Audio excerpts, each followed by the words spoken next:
but yeah, I'm not seeing seagulls beyond when they're just kind of hanging out. Maybe they're closer to the tower, because that's the only place I haven't really gone yet. Welcome to the stream where we just... Oh, there they are.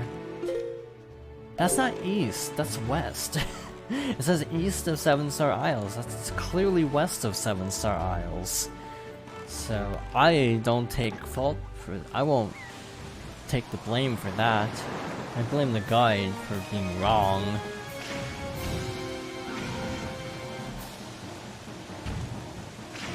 Which is why east and west are super important when we're writing a guide, because then you get wrong info.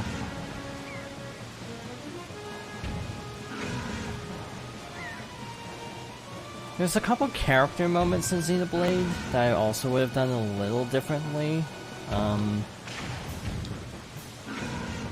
Just because I feel like some character interactions were kind of hampered by certain things earlier in their characters, but again, it's kind of minor nitpicky stuff.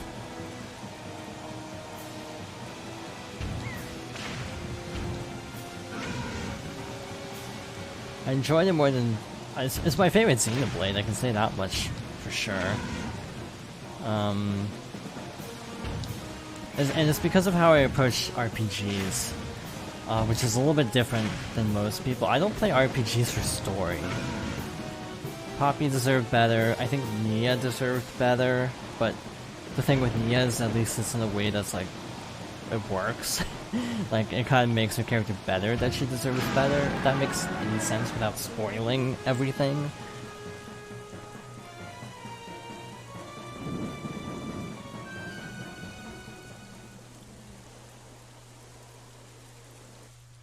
If Poppy didn't talk like a no-pawn, that would have helped immediately.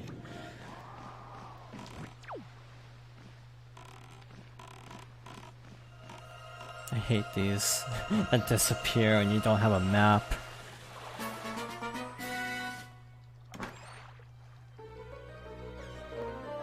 Yeah, that's how I'd put it. Also dropping more frames. Apologies.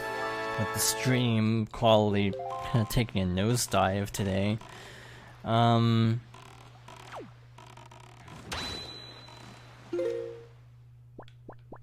Apparently we need treasure because we need a lot of money for something coming up, so we're gonna take a look here.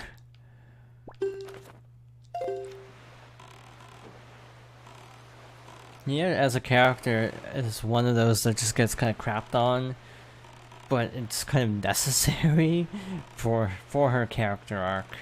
Poppy was just not written as well as she could have been. Let's see if I guessed that correctly. I did! You can kind of eyeball it after a while with like momentum and such, when to stop, because when you pull out the salvage arm you immediately stop, so it's a good way to judge distance.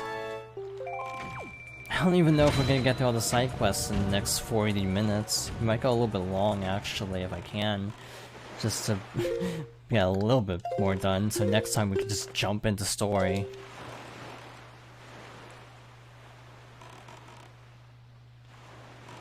I'm a little confused about some things, so I think at some point I'm gonna go back and rewatch all the cutscenes, just to kind of get a handle on the overall plot, because there's a lot of things I felt like they kind of went over my head quite a bit.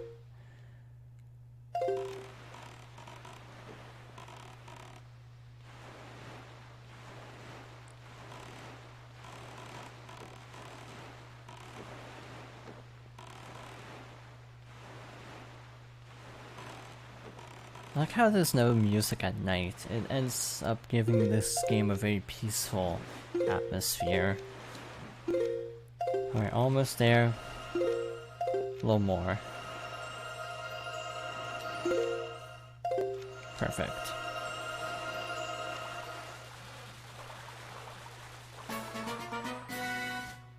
The only character I didn't like was Tora, I'd say. Which feels like a very common opinion, actually. It's like that's not a huge surprise, it feels like.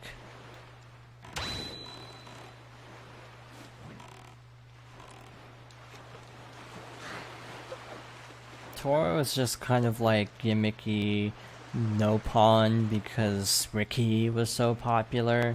But not gonna lie, I don't know why Ricky was so popular. He's beyond memes. And that's my issue with Xenoblade Chronicles as a game is, like when I was saying I don't play RPGs for the story, it's because I always argue Xenoblade Chronicles 1 has probably a better written and presented storyline, but the problem is I don't care about anybody as much as with Xenoblade Chronicles 2. So I feel like the characters are better in 2, but the story is a little bit better in 1, but it becomes a problem in 1 because I don't care about anybody. Hey, that's what my girlfriend wants, a golden feather. So how many of those do you have?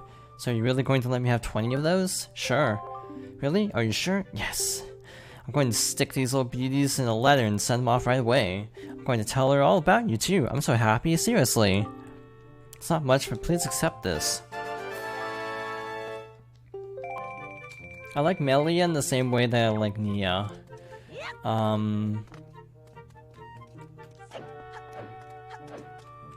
Beyond that, I literally can't give you a legitimate reason why I like anybody in Xenoblade Chronicles 1. Like, I'm literally gonna be honest, like, Melia is the only character I could say I probably like in Xenoblade Chronicles 1, beyond just memes and such.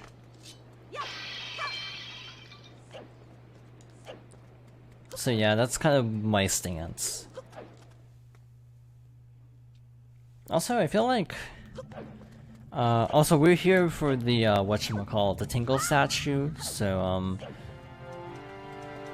it's gonna be a fun experience for me to try to actually remember how to get to the Tingle Statue, because, frankly, I usually don't go for this. But I think I know where it is. Melia's cool, Shulk is okay. Ryan, Sharla, Ricky, and Dunban. Okay, I kind of like Dunban, actually, now that I think about it. So yeah, Shulk, or Melia, Shulk, Dunban would be my top 3, but even then that's kind of like more of an apathetic top 3, to be honest. Which begs the question, is it really a top 3 if it's kind of like, these are my favorite characters, I still don't really care for them though.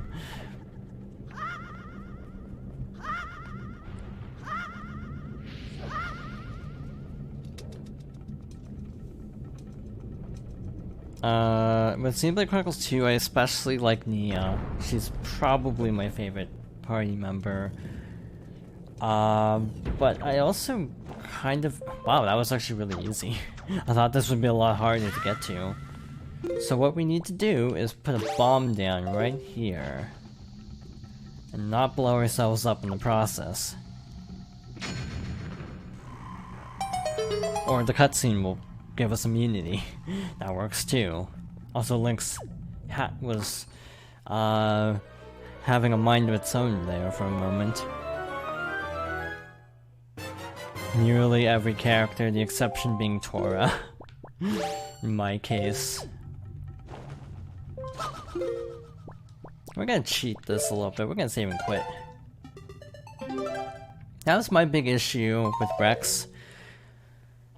Rex had kind of like shonen protagonist vibes to him.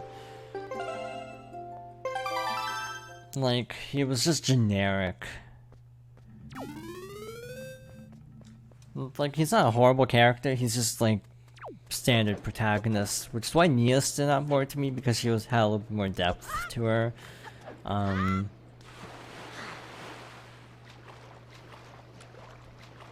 I don't know if I'd say Malus was likable to me, but I did like Malus's character direction. I liked his character arc. I don't know if I'd go as far as personally to say that I liked him as like overall kind of a thing.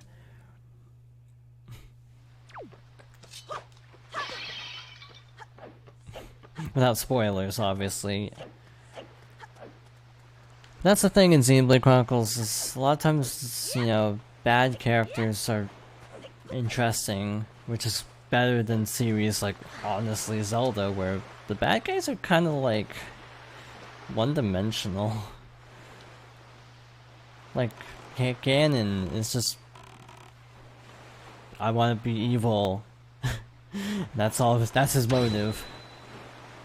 All right, so we're gonna suffer. Is anyone ready to suffer with me? Because this is gonna be a while. This is gonna take a little bit. Also, we need to fly over there. I love Ganon in terms of design in some ways. Like, I love some aspects of his design in Wind Waker, like fighting him. But as a character, he's just like, shrug. I also need to ask you some questions about Xenoblade Chronicles 1, by the way. Because there's a few things I'm not 100% sure on in terms of like connections between 1 and 2. So I'll get back to you on that if I remember. Oh, whoa. Oh yeah, we have Nightbot now, so all the commands should work without having to finagle Streamlabs chatbot every time I stream. All the commands are all transferred over except the quote bot because Nightbot can't do that. So, yeah, everything else should work though.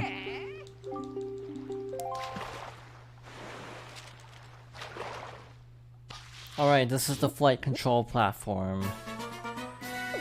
Home to one of the most notorious minigames. To the west of here, over on Dragon Roost Island, you'll see all kinds of rocks. Big ones, little ones. You get the picture. Anyway, they say that long ago, there used to be treasure hidden inside those things. Who knows, there may still be some left, so you should open your eyes and take a good look around, from as high up as the sun to as low down as your toes. And that's all the info I've got to offer. There's a hidden cavern that's like an enemy gauntlet for rupees. So that's alluding to that. There's also a treasure if you do like a little gliding section with the deck relief.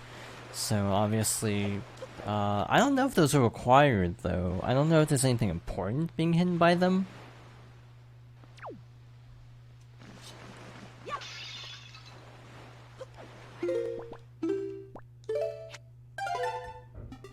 Alright, if the stream will stop dropping frames, I'd really appreciate it. Greetings, old person who has surely come to take the challenge of the big sky. This is where you can register for the official Rito Tribe Birdman Contest. And now listen, you are free to use any means, methods, or tools you have at your disposal to help you soar through the sky. The rules are simple: see how far you can fly before you crash into the rolling seas like so much deadweight driftwood.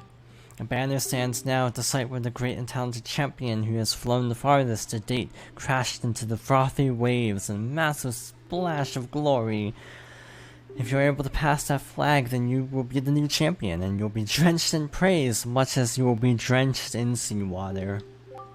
The participation fee is 10 rupees. Well, will you take the challenge? We will. Okay, then up the ladder you go. My brother waits you up top. You don't seem to have any feathers or wings or anything on your back, so do you have something that you can use to fly, right?